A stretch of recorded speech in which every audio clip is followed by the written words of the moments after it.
Good morning. January 30th, coming to the end of the month. Man. All right. So, we're on day 6 of turning my book project into a journey. And each at the beginning of each week I really want to just really zero in on what I'm trying to achieve here. And that is to get people to realize how powerful their actions are in relation to creating an effect. I see it all the time. I see people that implement great strategies, great action.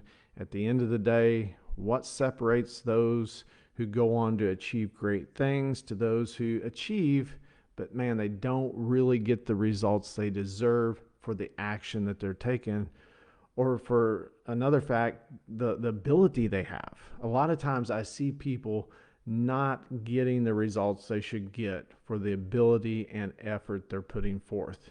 So I want to start each week off with a great example that will maybe help move the needle when it comes to what you think about what you're capable of achieving so that your actions can have a greater effect on you.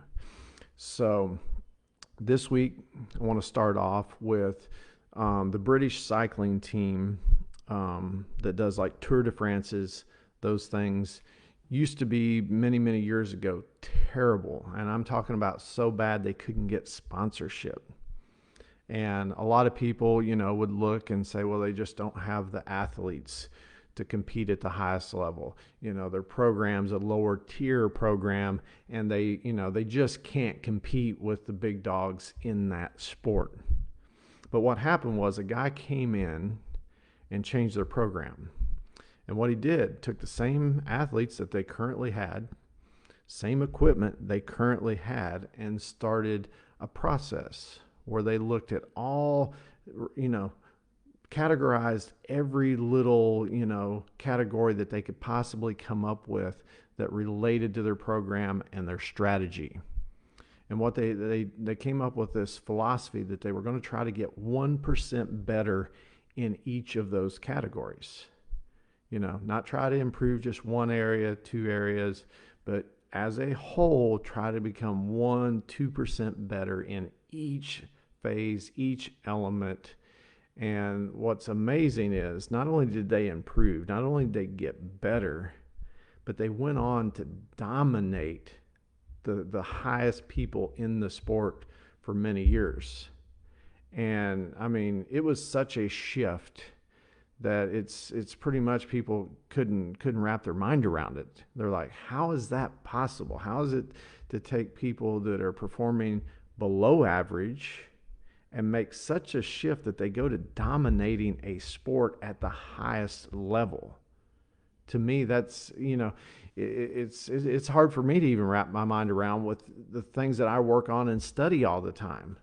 But it is a sure guarantee that doing that for that group of people in the way that they did that to improve 1 or 2% in every area had a tremendous effect. And that's the point I want to drive home here. You see people try stuff all the time. They take action. I mean, there was actually a book wrote on this story by James Clear called Atomic Habits. And it's about, creating small new habits in your life. And it's a great approach because as adults, we got so much going on. If you're an adult, if you're still young, you still probably have more room within your schedule to create new habits. But as adults, we need to take things incrementally, small pieces. We can get a lot further when we do that, other than trying to tackle something huge and then we get frustrated because we can't actually implement that right now. So, but anyways, the book did tremendously well because it focuses on something people can do, implement small habits. And if they do that, guess what? It creates a great effect. And I think that's what gets lost sometimes. People are like, "Oh, well, if I just implement small habits in my life, is it really going to make that big a difference?" If it has an effect on you, it will make a big difference. So when we take this into consideration, I think one of the things that I see, and I'm going to give you some insight here. One of the things that I see that holds people back, that keeps them from having a great effect, is they enter things with skepticism.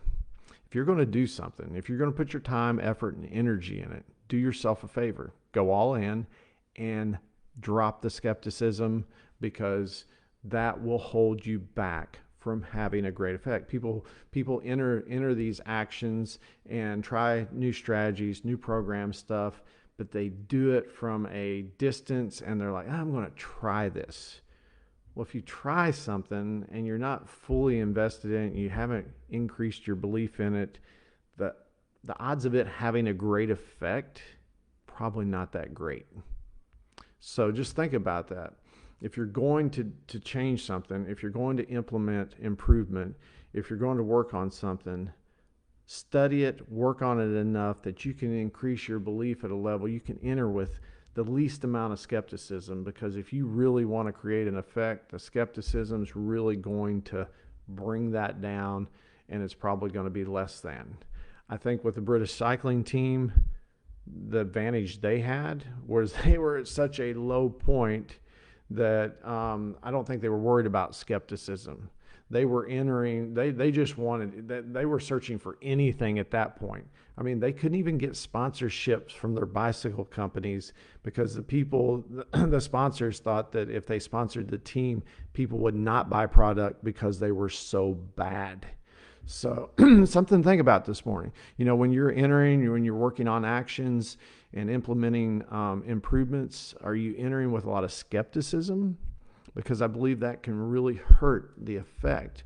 I see people, you can take a group of 10 people with different perspectives, have them try a strategy that's been super successful for someone or an organization, and I'll promise you, the ones that buy into it, the ones that apply it, the ones that give it the most attention, the ones that really work the process that somebody else that had success in, that's the ones that's going to have the great effect. That's the ones that's going to go on to do something, and people are going to be like, well, I don't know why that didn't work for me. I must not have what it takes. No, it isn't. You don't have what it takes. You're not creating a great effect. So sorry this one's so long this morning, but I wanted to get the week started off good and fired up this morning. So you guys have a great Monday, and I will see you guys back here in the morning. Drop the skepticism. Get all in.